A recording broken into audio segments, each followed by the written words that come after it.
going on, you guys? Well, my name is Rayge and we are back today with a quick video here actually featuring Void Knight. As you can see, reason being is that I'm sure you guys may have seen it already, but the other content creators have released a lot of good footage on the HIVE-MIND team now that they have been officially actually added into the game. The last member of the team remains to be seen is Red Goblin, and his kit is not yet available, but we can actually see all the revisions being made, including both Gwenom and Void Knight actually being in the game now. So that's awesome to see. Now, before you guys think about investing in these characters and teams, I do want to bring to your attention a very important bottleneck that we need to be considering. I think lost in all this excitement is the fact that we still need to be taking a step back, reviewing, big picture.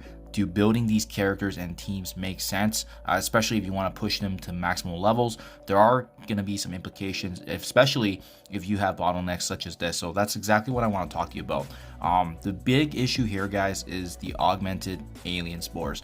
So I'm referring to the alien spores because now that we've finally seen the addition of both Void Knight and Gwenom, we can see that all four of these characters right now, so that includes Carnage and Venom on screen here, all sharing the same unique that's utilized to bring them to gear tier 18, and it's pretty costly. The reason why I have Super Skrull here added as well is because he also shares this unique with them, and keep in mind, he's the best character right now in Marvel Strike Force. So all of these characters, these new characters and revisions being reworked, and all of them sharing the exact same type of gear in terms of bio and the exact same type of unique.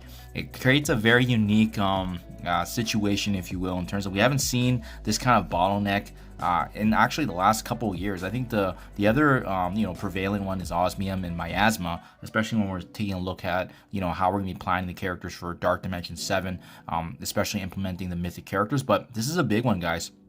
Reason is because we haven't seen a bottleneck where a raid team actually can potentially slow down your progression in Dark Dimension 6. So for example, if you went ahead and actually invested in, let's say, the entire full HIVE-MIND team, well, in this case, that would actually directly hinder your progression if you actually went ahead and unlocked Super Skrull, because he needs these similar materials and similar bio trade gear to actually bring him up to gear tier 18 and beyond. So by having characters like Carnage or Venom, even characters like Void Knight and Gwenom, you're not being careful which ones you're being strategic on, that can directly impact your unlock. But as well, after you unlock Super Skrull, the worst thing is having him and not being able to gear him up, because the same resources have already been poured in to obviously these similar minded characters. Now, the two big ones that I highly do not recommend are the ones highlighted in red here, because both Carnage and Venom, they cost 110 mini uniques. And as well, obviously, having all five of these characters are also going to cost 325 alien spores to bring all of them to gear tier 18. In a typical account roster, it's just really hard to build this up. As you can see here, this is a screenshot of my inventory right now. I have brought none of these characters to gear tier 18, and I just have 79 alien spores. It takes time to build this up. Heck, I think on average then, you're averaging around 60 to 70 to fully bring a character to gear tier 16 to 18. So that's why we need to be very, very strategic in which characters you need to bring up. But obviously, the importance on the best character in the game being Super Skrull, right? He takes precedence above this new team. So guys, that's really the highlight of my video here. I wanted to point this out in case you guys aren't aware of this. It's big.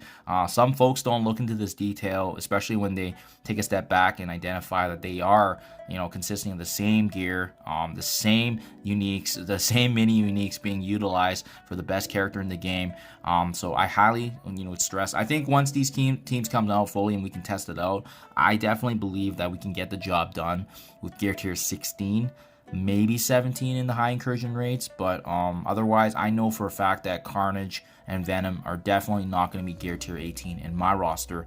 And even looking at characters like Void Knight and Gwenom, where both of them combined are the same materials required essentially for one of the other OG characters in Carnage or Venom. So that's why Carnage and Venom, definitely stress against building them up all the way to the max, unless you just have a uncanny amount of alien spores. In that case, by all means go ahead. But remember, Super Skrull also needs this requirement as well, and he's going to be obviously taking the precedence and priority in the roster with him, you know, where his place in the meta is right now, and him being the best character in the game. But overall, I love the kit right now and how it's looking for Void Knight and Gwenem. This is nothing against them. It's more so just making sure we identify these bottlenecks, so that way we're not creating issues for ourselves, especially if you're building up some of these teams for raids and then realize later on as you're going through Dark Dimension that it has created a bottleneck for you internally.